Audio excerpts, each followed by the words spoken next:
about.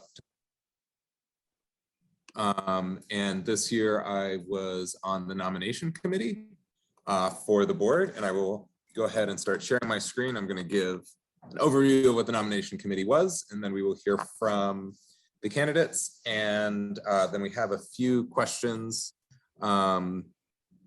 already prepared, and you should be able to, there should be a feature in the webinar where you can submit a question as we're going, and we'll go ahead and we'll circle back with all the candidates and ask them kind of at the end of their prepared remarks.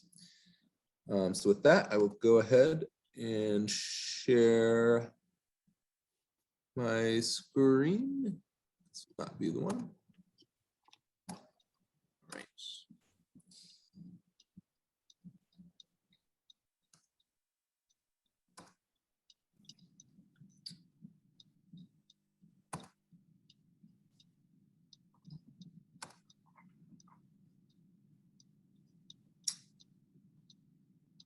All right, so quick agenda, quick opening remarks, and quick overview of what we on the nomination committee are and how it relates to this board election. So again, welcome. I think I already said this. Candidates are going to give a 2-minute speech. We'll have some additional open time at the end for Q&A, and that we're recording this for anybody that will be unable to attend. So a quick overview of just the election. So each club, remember, receives 1 ballot. So this will go to the account associated with your club or your club president. It's definitely encouraged that all the club officers sit down and fill out the ballot together. It will be sent right after this. You will have until May 16th, midnight, to fill out the ballot, and then we'll announce election results pretty soon after that. And then there's about a 6 weeks overlap with the old board and this incoming board, and then the new terms officially start on July 1st. All right, so what is the nomination committee and what do we have to do with this election? So the nomination committee is, so part of our job is to screen the board candidates to understand what the needs of the board are for any given year, and to provide a recommendation to you guys as the voting clubs who may not kind of know everything that we need in order to help your vote. The goal is not to choose the board of directors, that's ultimately up to you and the clubs, but it's to help provide some additional guidance of what we feel that is best needed for the organization. So we went through a fairly rigorous process. We have had a long application. We asked people that worked with these candidates for their views. We sent follow-up questions to many of the candidates. We had a rubric, standardized rubric that we evaluated everybody on to come up with our recommendations. And so we have our recommendations that we'll share with you today, but it's important to remember that all candidates will remain eligible for election. So with that, so this is only the second year we've actually done it. And so that's actually one reason we were a little behind this year. Ultimately, we would like to have this Q&A as part of the annual meeting. But we were a few days behind, so we appreciate everybody's patience there. So moving forward, we're hoping to standardize the process a little better and standardize the timelines a little better so we can kind of make sure we hit those timelines. All right. And with that, I think we can go ahead and just launch into the candidate speeches. So we're going to start with the general candidates first. I have a number of people who have sent me prepared remarks that I can read on their behalf because they were unable to make it. And then, yeah, for those panelists that are online, feel free to just unmute yourself.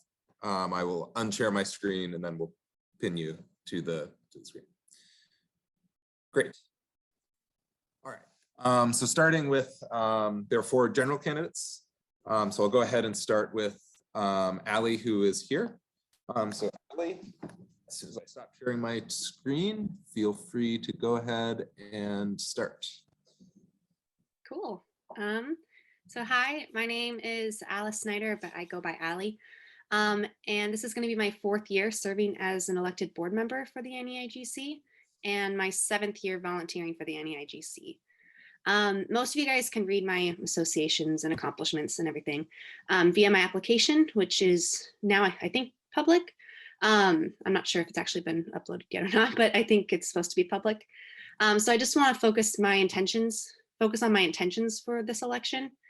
So first off, I want to start by saying I 100% respect and understand the nominations committee recommendations or endorsements in a sense. I know that it was a tough call to make, but I believe that those endorsed provide the best skills that will help support the NAIGC and what it needs moving forward.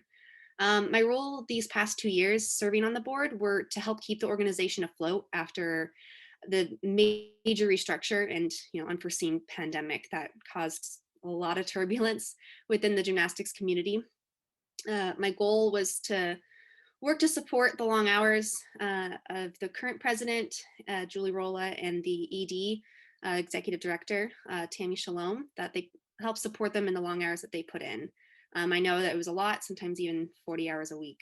My goal was to help guarantee the survival of this organization. And I believe that we succeeded in that mission and to support the transition of a new group seeking to fulfill more exciting long-term opportunities for the members of the NAIGC.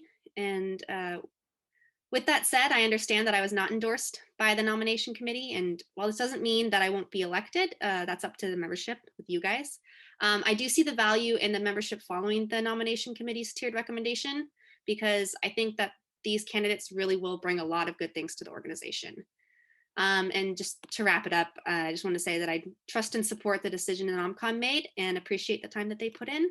And I hope that next year goes well, even if I'm not elected, I'll be there to support whatever happens. Thank you. Perfect. Thanks, Sally. Appreciate that. Great. Okay. So the last candidate who is a general candidate is Eliza Dermott, I believe. And she sent me a few prepared remarks to read on her behalf. I also know her personally and have worked with her. Sorry, give me 1 second. Yep, so Eliza has been an advisor to the board for the past 2 to 3 years. A couple years ago, she worked on the restructuring policies that helped us make a split between governance and ops. She's also led the scholarship committee for the past couple years, and she really pushed for the BIPOC scholarship that we now offer, which is a great new offering. She's also has finance experience professionally, has been a finance advisor to the finance committee, and served as interim membership department head. She has a wealth of strategic planning experience that she would like to leverage for the organization. She has never been a director, but she has been an advisor. So those were the prepared remarks Eliza wanted me to share.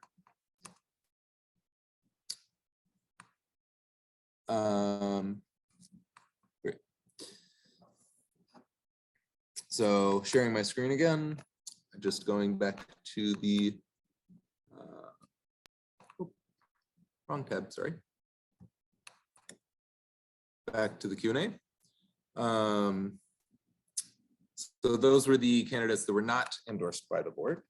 So now we have 3 tiers of candidates that are endorsed by the board. So these make up the 7 spots. So there are 7 open spots. And so with that, we'll start with the tier 3 candidates.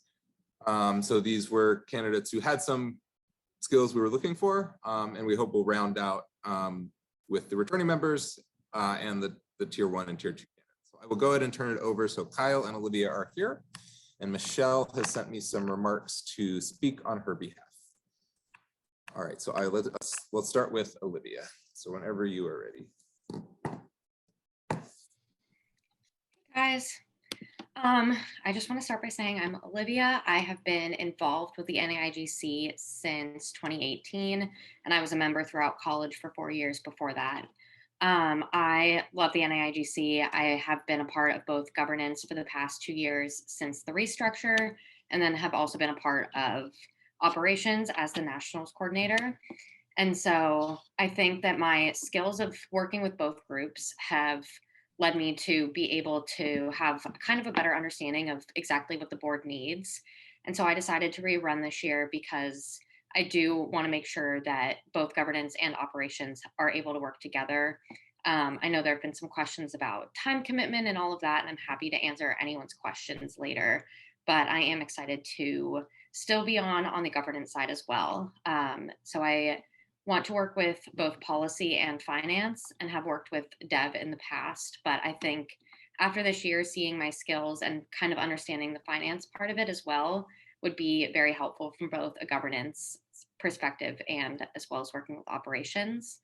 Additionally, I am in my final year of law school.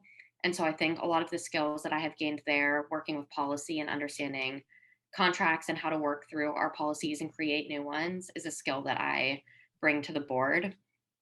Overall, I've had experience working with a lot of different people, and I think bringing us all together and trying to work through this restructure and come back after 2 years off has been a really difficult time. But I think if we're able to all work together and kind of steer the direction of the board and governance and operations in the right direction, I think I would be a good voice to be able to help do that. And so I'm excited for the future of NAIGC, and I know that we can continue to all work together and make sure that this is the best environment for the members, because at the end of the day, that's what we are here for. We're here to put on a nationals for you and to make sure that we can start hosting other events and kind of get back into the swing of things post these 2 COVID years. So I hope to be a part of the board and continue to work with all of you in the future.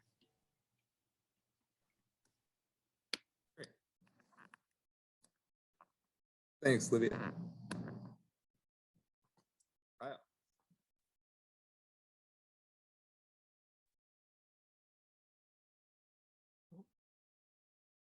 Did you say my name, Tim? I did. Okay, Oh. sorry, it was really quiet. My name is Kyle Samberg. I was involved with NAIGC as an advisor from 2018 to 2020. During that time, I was part of the policy committee. I was also part of the restructuring committee from 2019 to 2020. I helped a lot with nationals registration, and I was also involved a little bit with tech. If I were to be elected, I would like to contribute to both policy and finance. When I was an advisor, I think I made, I contributed a lot to policy, and the evaluations that we did at the end of the year, or the comments I received in the evaluations at the end of the year, seem to reflect that. As far as finance goes, professionally, I'm a civil engineer, and a lot of what I do is write grants for public infrastructure projects. So I think that I have experience that I could bring to help the finance committee as well. I love this organization, and I hope to be elected. Thanks. Awesome, thank you, Kyle. And so I do have some prepared remarks for Michelle. Just a quick note for Ashley, who's hosting the meeting. I saw Michael made it in originally, but now he's not back. He'll be up next, so I just don't know if you can check with him and see if he's here. Sorry, let me pull up remarks from Michelle, who was the last Tier 3 candidate. Hi, everyone. My name is Michelle, also known as Mish to my teammates. I've been a member of the NAIGC and UNC Club Gymnastics team for the past 8 years. I am currently a 4th year medical student at UNC, graduating in T-2 days, which is why I will be unable to attend this call. And I will be starting residency at the University of Pittsburgh this June. My background is a little unique in that I found the NAIGC in the amazing world of intercollegiate club gymnastics at the conclusion of my NCAA gymnastics career at UNC. Since then, the NAIGC community has been an incredibly meaningful part of my life, and I'm running for a board seat because I want to be part of a growing organization and ensuring equitable access to the sport and NAIGC family. My educational background is in business, specifically finance, and I would bring this understanding of growing and maintaining sustainable operations to the NAIGC board. I also have 18 months of experience developing and deepening strategic relationships with key business partners in my first job out of college. In addition, I hold a master's of public health degree, and through my practicum experience, I gained hands-on experience working with grant-funded nonprofit organization, overseeing data analysis and data reporting to our funders. Through all these experiences, my passion for the NAIGC, I believe I can meaningfully contribute to moving the organization forward, particularly as we continue to work through the challenges from the COVID-19 pandemic. Thanks for your time, and I sincerely appreciate your vote. So imagine that was Michelle reading that. All right. So just a quick screen share again. Actually, maybe I won't share my screen. So now we'll move on to our tier 2 candidates. So these are 2 new candidates to the board, both of who have significant previous nonprofit and leadership experience. So we're excited to welcome both. Is it Grace Ann or is it just Grace? It is just Grace. Just Grace. Okay, Grace and Michael. So Grace, why don't you go ahead and introduce yourself? Sure. I'm Grace Hanson, and I have been a gymnastics coach for just 6 years. I became a gymnastics coach when my son decided that he wanted to be a competitive gymnast in the state of South Dakota, where we have virtually no male gymnastics. And over that time, I have developed a passion for avenues of competition outside of the normal school, JO Youth Club, NCAA path, given that we worked so hard for my son to compete coming from a state where we didn't have any gymnastics at all for men. I want to see gymnasts, young and old, be able to have opportunities to continue in the sport they love after high school, even if they don't get scouted for NCAA college team. I mean, 10,000s of adult athletes in other amateur community sports like soccer, rugby, tennis, softball, baseball, cross country, and marathon running can't be wrong, right? And I also have experience working on nonprofit boards, as well as professional experience in accounting and IT, which I believe I can bring some of my expertise to the board and to the NAIGC as a whole. And that's all I have really to say. I hope you vote for me. Thank you. Wonderful. Thanks, Grace. Michael. Hey, how's it going? I made a little slideshow. Let's see if I can share my screen. Can you see that? Yes.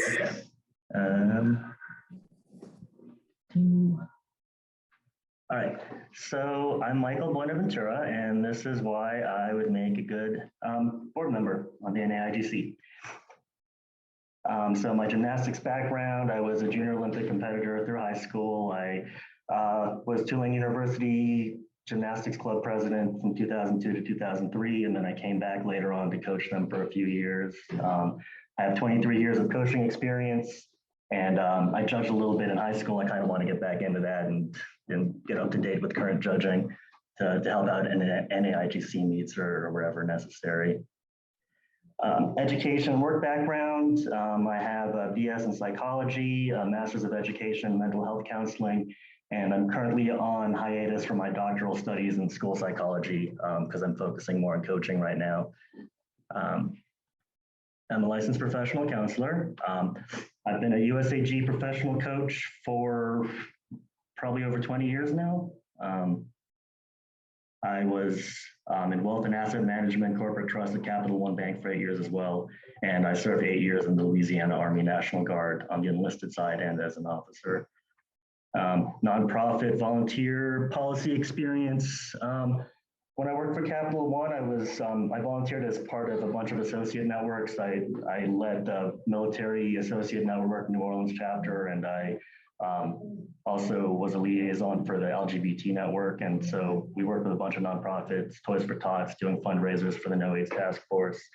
I was a mental health counselor at Family Services of Greater New Orleans, which provided mental health services for high needs populations. While I was in officer candidate school in the military, I was a class finance auditor. So I worked closely with the treasurer to make sure that our finances were sound and accounted for. Leadership development experience. I was the operations executive officer for 2 of my Louisiana Army National Guard units. We were engineers and we worked with flood, hurricane response. I founded a men's competitive program at All-Star Gymnastics in New Orleans while I was in college, and it's still going strong. I ended up handing off the program to a coach I trained up several years ago. I'm currently coaching at 5280 Gymnastics in Denver. I piloted a special needs program there. I'm currently starting up a club track competitive program, and I have extensive experience training other coaches. Networking associations. I don't want to drop too many names, but I've been in the NAIGC for well over 20 years, or close to 20 years.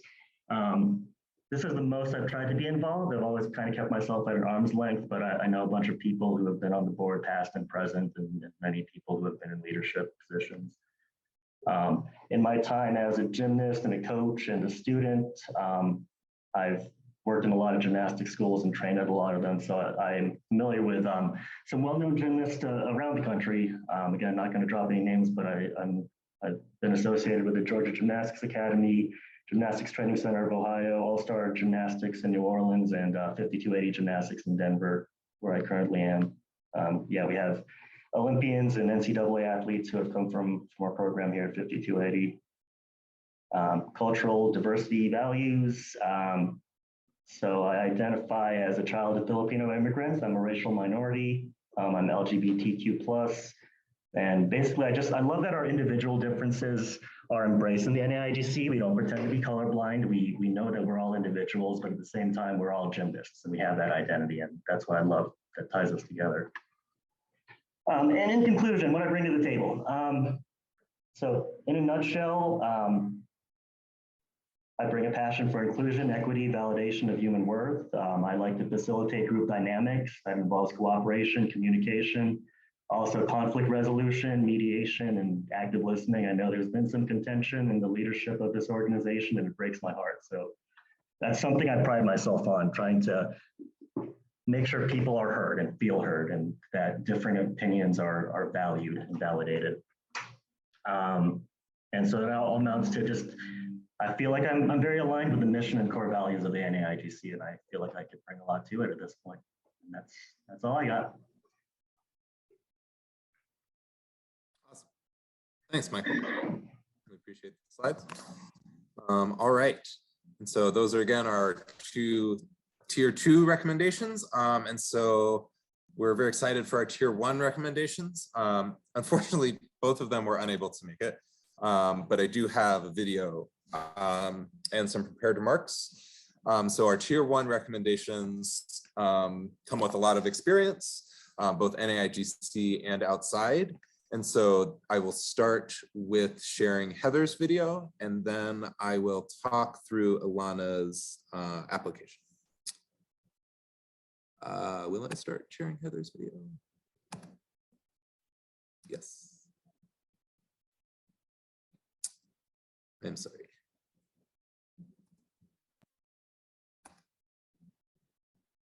All right. Shoppel, and I'm excited to be running for the board. So just to tell you a little bit about myself, I have been in love with gymnastics my entire life, but was only able to take my first class about 2 years ago at the age of 31 when living in Baltimore. So since then, I have moved to North Carolina for a faculty position at Wake Forest University, and I'm now the faculty advisor for the Wake Forest University Gymnastics Club. So I work out with them twice a week, and I help them make decisions to keep the club up and running successfully. So I feel that this puts me in a unique position as an adult beginner and being involved in the alumni and community side of the NAIGC, but at the same time being heavily involved in the collegiate club side. And I feel that I can advocate for both groups. Additionally, I have some nonprofit experience. While I was a graduate student at Boston University, I helped develop and was president of the first ever student chapter of the American Statistical Association. And the American Statistical Association then went on to use our student chapter as the pilot student chapter, and there are now over 100 student chapters all across the country. Additionally, I want to highlight my background in statistics. So I have a PhD in biostatistics, which is a fancy way of saying that I design studies and help analyze medical and public health data.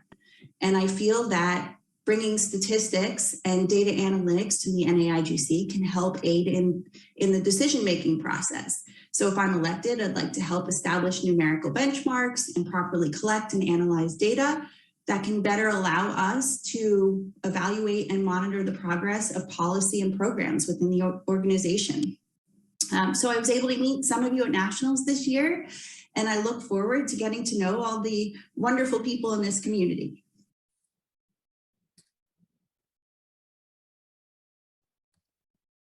Wonderful.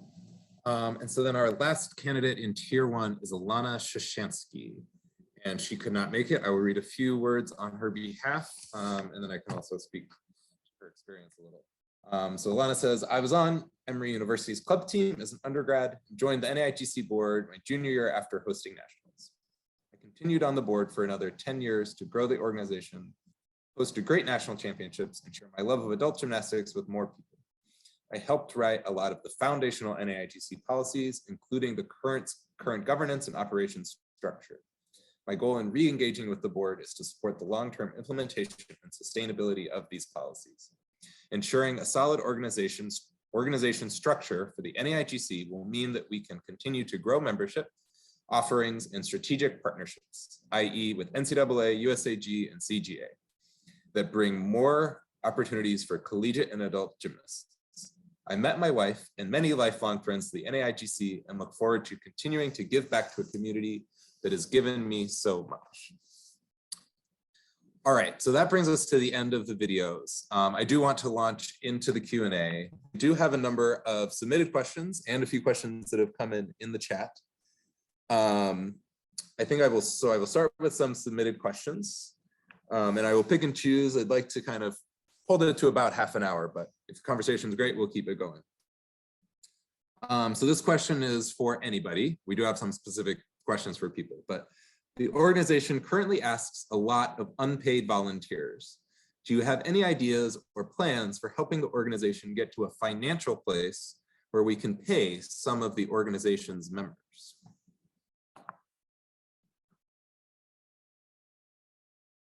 Threw a tough one in there right at the beginning.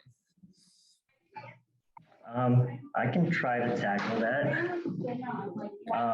Sorry, I'm at the gym that I coach at right now, so that's all the background noise. 1 second.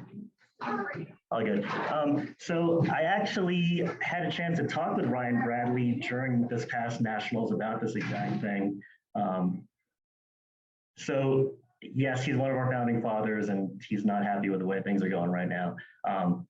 But yeah, even he realizes ultimately we're going to have to go to paid staff. I think that's going to be very important in order for people to do the best job that they can do. It's really hard to do the best job you can do when you're not being paid for it, when you have a real job you have to get to. But to be able to pay paid staff, how are we going to do that? It's just going to have to come down to more fundraising opportunities. We're going to have to be creative, and we're going to have to figure out how to maybe put on clinics nationally and charge entry fees or sell merchandise. Any kind of ideas. There's thousands of people in our organization. I'm sure we could brainstorm and come up with a bunch of stuff. Awesome. All right. So another question. Let's see. For candidates with no prior NAIGC experience, so for on the call, I guess Grace and Michael, what is one thing you would really like to see the NAIGC do that it is not currently doing? This is Grace. I would like to see the NAIGC be more visible. Like I said, there's hundreds of clubs in the nation that could field adult gymnastics clubs if they knew that these opportunities existed. Even when we knew that my son wouldn't get an NCAA slot as a collegiate gymnast, it took us a while to find a club that he could compete with as a college student. And now he competes for Arizona, and in fact competed at this year's NAIGC Nationals. But unless you are in the gymnastics world and pay close attention, you don't necessarily know that it exists. So I think visibility is a really key issue right now. For those people who were gymnasts who would like to return to the sport, I think a lot of people such as those don't even know that those kind of opportunities exist. So I think visibility is key.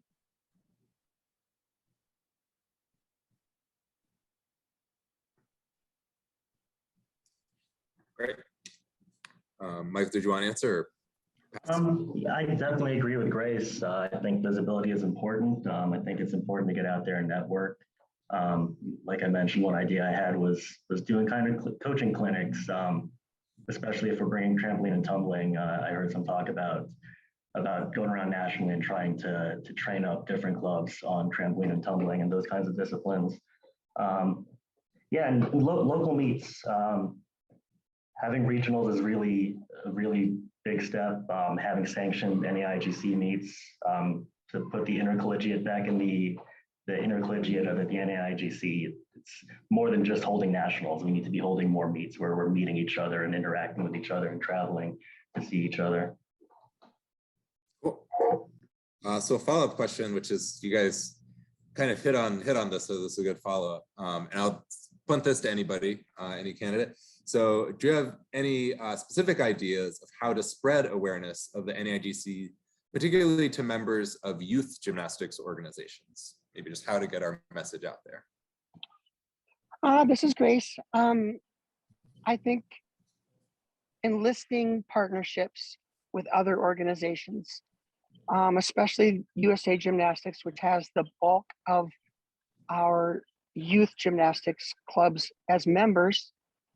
With a partnership with them, we could spread awareness through USAG. I mean, given that they don't particularly have a program for adult gymnastics of any kind outside of collegiate, I'm sure that there are people there who would be interested in working with us in expanding our reach. That's my idea. Anybody else want to take it? Yeah, I think focusing our finances on ensuring we can attend events like that. I know it's been talked about many times of going to JO meets and spreading the word to younger gymnasts so that they do know about it. But I think maybe making that a priority and working with operations and outreach to be able to reach out to them would be very helpful. Great. Sorry, we have a few different questions trying to figure out a good theme here. All right, so maybe now for the returning candidates, a similar question that we asked the new candidates. Now that you're kind of familiar with the organization in a number of ways, what is the #1 priority you think the organization should focus on in the next 1 year? What about in the next 5 years? Are those different, same? What are they to you? So Ali, Olivia, and Kyle.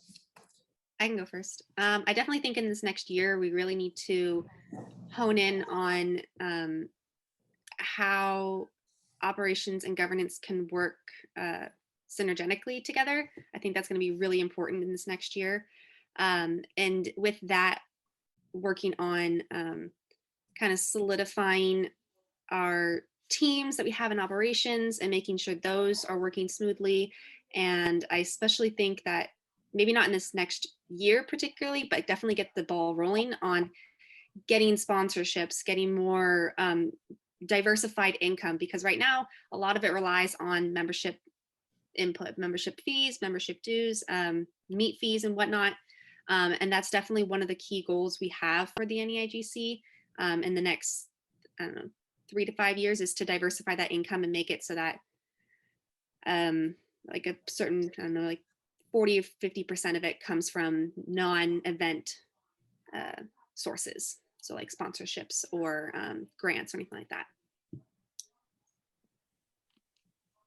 Just because Ali was just talking about this, I think I completely agree that finances, I think, need to be definitely our biggest goal in the next few years. As people who are at the annual meeting see, nationals is where we make most, if not all, of our money. And while it is our biggest event, it shouldn't be the only source of income that we have. And so I think the governance side, our goal should definitely be to reach out and find other sources of income and not rely on just one event, because as we saw during COVID, that really hurt us. And then I think the other big goal should be just kind of growing our volunteers. I think there has been a lot of talk of burnout, and finding a way, again, to work with governance and operations, and then also just ensuring that we are getting the word out about our organization and making sure we have enough people to run the organization in general is also a board responsibility, and the board working with the executive director and kind of making sure that that connection is a little bit stronger in the future is another goal of ours.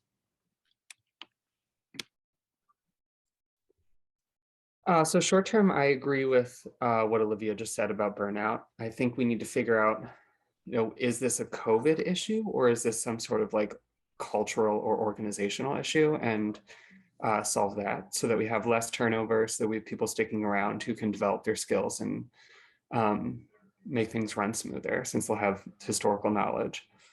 Long term, one thing that I'm really interested in is for the board to look at some high-level ways to improve our tech capabilities. I know, like, when it comes to the nitty-gritty details, that's more operational, but I do think that as the organization grows, we're going to hit a bit of a wall when it comes to tech, only because registration is going to become harder, scoring at nationals is going to be harder, and all of those things are just going to kind of snowball as the organization grows. And so I think if we can kind of solve those issues and make nationals a more maybe seamless experience for the members, that would really help. And I also think, maybe jumping back to a previous question, I think if we can improve maybe like our website and our social media presence, I think that would really help kind of get the word out. But I think as a board, we need to like recognize the shortcomings of our tech and social media and kind of figure out what specifically we need to do to improve those areas. Yeah, just one more quick comment on Kyle's. I think something that we haven't thought about as much is we keep talking about wanting to grow, but we haven't figured out a way to take in that growth. And so that's another, I mean, it might need to be more of a 1 year, but definitely 5-year goal is figuring out how to deal with the growth that we have seen. Mm-hmm. If I can jump off that too, because that's a great platform. I know that there was some confusion and everything around nationals this year, or like how everything was going to work, especially just because we had the pandemic the past few years. And so a lot of club leadership turned over and there wasn't a lot of knowledge transfer. So I think this next year, in growing our social media and in growing our presence, also working on our communication with the membership, because I know that's been a shortcoming, especially this last year with a lot of new people coming to nationals. So I think that's something that we can really step up on. Okay, great. Yeah, so I want to move on here to get to some other questions. So this one I really like, and I think this could be open to anybody really. This year seemed to rely heavily on word of mouth, and there was an expectation that older members of clubs would be able to help lead members through nationals, which wasn't possible in many clubs, including my own. Do you have any plans for increasing communication and clarity to clubs and members, especially regarding nationals and finances? And just quickly before we jump in, just want to welcome Eliza. She did tell me she was going to be late. I did read your remarks already, and we are into the Q&A portion.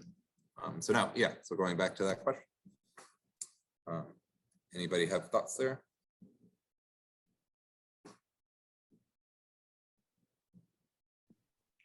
I guess I would just say I recognize the problem. I think it was hard having a couple years off. A lot of the people I talked to at nationals, this was their first nationals. So I do think we can do better about getting the word out. I think the board working with our regional reps and building that program, which is on the operations side, so that they know what's going on at all times, is probably the best way to do it, because not everyone has social media or checks their emails or reads through emails. So I completely agree that it's a big issue and definitely something we should all be thinking about. Mm-hmm. Yeah, in that too, I know that in years past, we've had way more modes of communication with the membership, meaning not just like extra sources, but way more engagement with the membership on our social media sites that we've had. And I think this past year, there was just a prioritization that needed to happen. I don't know if that's necessarily the best word for it, but essentially making sure that everything for nationals was going to get run.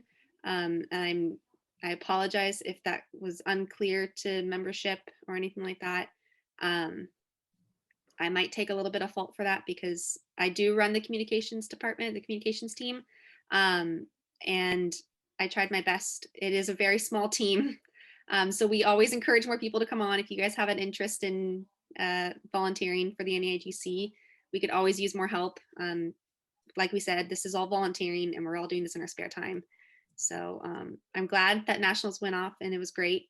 I apologize though if anybody felt confused or unsure of how everything was going to work, but we'll make that a priority for next year.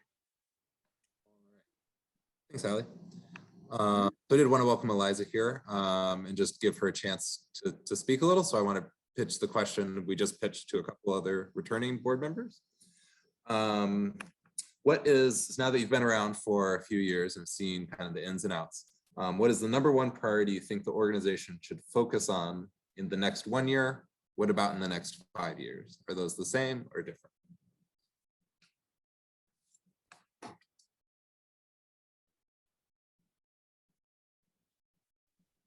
So is that to me? Yeah, that was to you directly. Okay, cool. Already answered. So I think I'm gonna start with the 5-year because I think the 5-year is a little easier for me actually.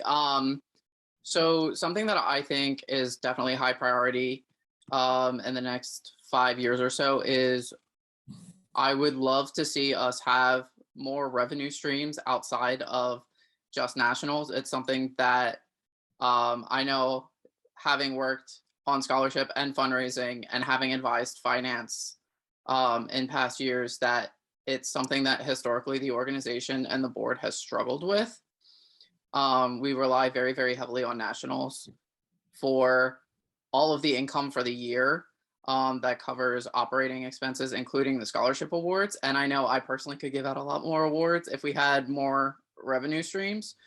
So I would love to look into grants and other avenues to develop a more diverse income stream.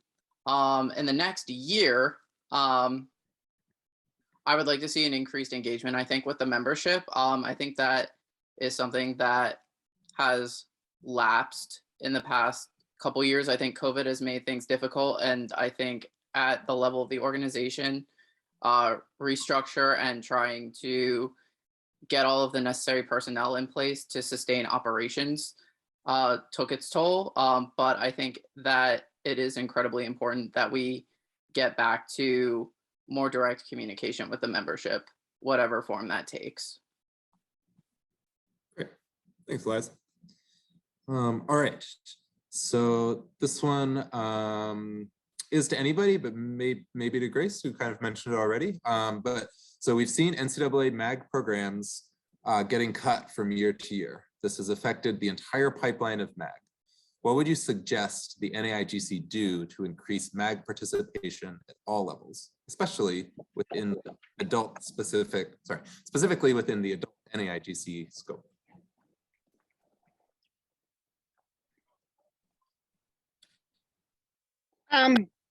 I think that it comes down to partnerships. We have a large resource in turning to USAG for communication with their MAG clubs. You know, until these kids leave the JO program or whatever they're going to call it in the coming quads, you know, we have an opportunity to get information to these kids. Like I briefly described, we struggled to find a place for my son to compete after high school. And I mean, he landed in a great program in Arizona, which is fantastic. But, you know, not everyone can go to Arizona. People have to be able to go elsewhere. And, you know, I know Gymnastics is out there, and that's where some of the NCAA teams are ending up when they get cut. But there's so many more young men that could be participating at the NAIGC level that, you know, there's just so many. So I think the place we need to go first is communicate with those that are already participating and give them the communication avenues to get with the clubs that exist. You know, there might be clubs that only have a couple of gymnasts out there, but if they don't know about them, they don't know to target them as a destination. A lot of these kids that end up on the NAIGC clubs literally end up there because they picked a great school and found out they had a gymnastics club. They didn't find a gymnastics club and then decide I should go to school there because of the gymnastics club. I think we need to interrupt that train of thought so that we have more MAG gymnasts graduating from high school and targeting schools that are sponsoring MAG clubs. But the only way we can do that is to get in the pipeline, and the pipeline right now is owned by USAG. Great. Anybody want to add to it? Oh, sorry. Thanks for raising your hand. I probably should have. You're welcome. Yeah, so that's a great point, Grace. I kind of want to bounce off that, and I know that right now we have a few NAIGC volunteers who are working in conjunction with USAG on MAG pathways specifically. So trying to encourage more participation within the MAG community, both from a youth perspective, getting more gymnasts into the MAG programs, just because if they start there and they continue, we will welcome them as soon as they're ready and old enough. But then also trying to view and find out kind of the pitfalls within the MAG organization of like, okay, why are some not continuing? What's happening to the organization?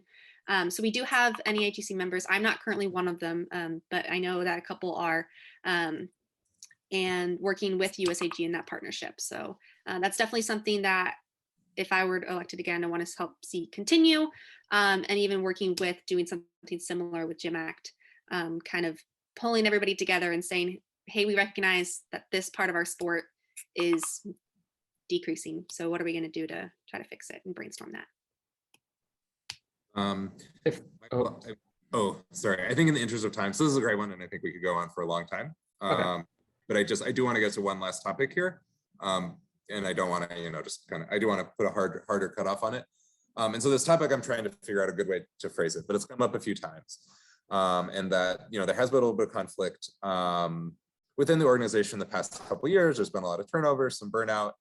And so I kind of want to hear from everybody. So like the returning people, how do you plan to, what are your thoughts on culture? How do you plan to make a positive culture without kind of going back to like a he said, she said, or something like that? Like, how would you constructively change the culture? And I actually want to start with Michael, who mentioned that he had some conflict resolution experience. So without necessarily knowing specifics or anything like that, kind of what do you think is important in this space? I think I think transparency is super important, especially when there are differences of opinion. It's important to face those things head on and to bring it up in a meeting, but for everybody to be respectable and respectful about how they present their arguments and when they express disagreement with somebody. It also helps to have voices of reason within any group of people who can kind of say, okay, I hear this person saying this, and I also hear this person saying this. I agree with this part of what they say, but this part kind of makes my ears perk up, and so on and so forth. I'm speaking in generalities here, but I think common human decency and really just understanding we all love this sport and we're all trying to serve a common purpose here and reminding ourselves of our mission is so important. And it seems cheesy, but I think it's that simple. sometimes we just have to remind ourselves of that. Great. Yeah, let's go ahead and raise hands on this one. Grace, go for it. This will be the last question. Okay. I think in a lot of cases, especially in volunteer organizations, you get a lot of people that try to stake out some turf and try and protect it. And that creates a problem with making yourself open to other people involving themselves and other people expressing opinions and being able to resolve issues where, you know, if someone feels like they're being attacked because they didn't get something done or didn't do it properly, sometimes it's very hard for other people to come in and assist them in resolving issues. So I think while accountability is an important thing, there also needs to be an ability to include people. And I think it's easier said than done, but with inclusion, you know, comes a lot of solutions that you wouldn't otherwise think of. You know, if there's only 2 people on a committee, you don't get much done. If you can get more people, more hands, more opinions, and opinions where people are open to other people's opinions, it's really helpful. Thanks. Anybody else? The returning board want to comment? Allie? You can go if you want. Anybody else? No. Yeah, I mean, ditto to what everybody just said. None of that was, and disagree with any of that. That's all great, the game plans and whatnot. I do think that trying to reframe the volunteers' mindset of it being a us versus the problem mindset instead of an us versus them, because I think that gets us into a rut that isn't very workable sometimes. Because like Michael said, you know, we're all here for the same goal. We're all here for the same reason. We're trying to make gymnastics accessible to as many people as possible because we all do love the sport. And I think incorporating trainings that can help educate all of our members and creating maybe a value system for the organization volunteers, because I know we have our core values as an organization, including our membership and whatnot, and what we're trying to provide on membership. But I think having an onboarding saying, hey, here's our culture for our organization. If you're going to work with us, make sure you are embodying these XYZ pillars. I think kind of will set up the organization for a better success.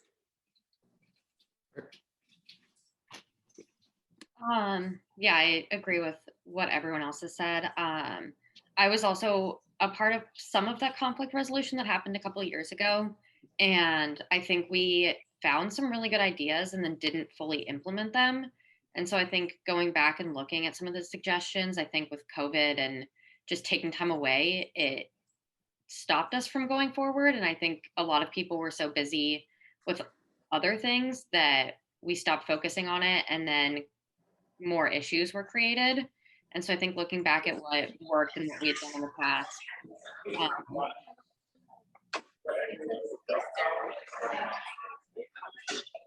oh, somebody needs to mute. I don't know. Great. Yeah, if I could touch on that for just a second. Yeah, no, there's definitely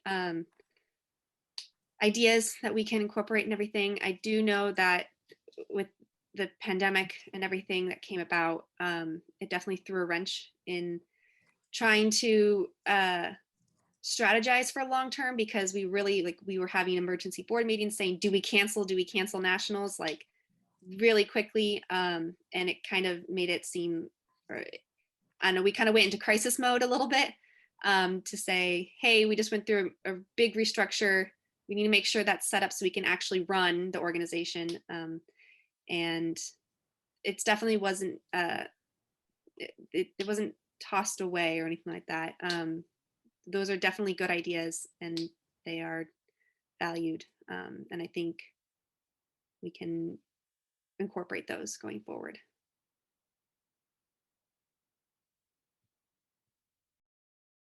First, I'm going to unmute, and then I'm going to toss it over to Eliza and Kyle quickly, and then I'll just circle back and wrap it up. So having been around through the restructure, so I've seen the old board and I've seen the new board. And I think one of the key things that has really impacted us is that while I agree that with things that everyone has said, I think that one of the key points is that there has been an inability on behalf of individuals to disagree respectfully.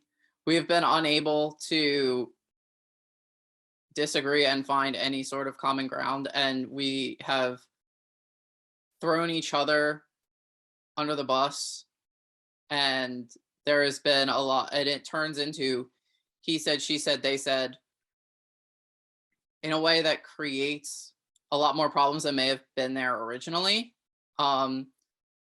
So I do think transparency is a major problem. And I think that one of the things that could be done and maybe done better is to not only have minutes for the board meetings, but also minutes for committee meetings as well, especially in policy, so that people can see what ideas are being talked about and who is talking about them and what is being said. Because I think so often the membership really only sees like that the policy committee approved this policy in this particular way that was presented to and voted on by the board, and they miss all of the discussion around a particular action that happens in committee and not at the level of the full board.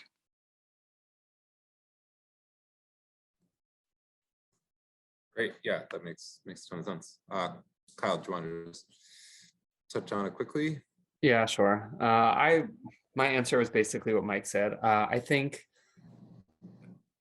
conflict in the past has been I guess what within nationals specifically, like everyone helps out with nationals in different ways, and we all think that our contribution is more important than everyone else's. And I think we need to take a step back and realize no one is trying to run for the board or be part of ops to screw other people over. Like, we're all here because we love gymnastics and we want this to succeed. So while we might get a little upset because someone got more praise than someone else, at the end of the day we contributed to like hosting an amazing event and like continue to grow an amazing organization. And I think we all just need to like take a step back and realize, why did I want to do this in the first place? Great. Okay. Thank you. Thanks everybody so much. Thanks to the panelists that attended. And again, so Ashley, who is hosting the meeting now, she is our NAIGC secretary. I apologize, I didn't introduce her. She will be running the election and sending out ballots to all the clubs. So please stay on the lookout for those. Please vote, tell your friends to vote. Please read the everybody's full application will be available. We really appreciate you guys. You help us set the direction of the NIGC. And I think that is all I have. The recording of this will be coming out at some point. So please stay tuned. Thanks, everybody.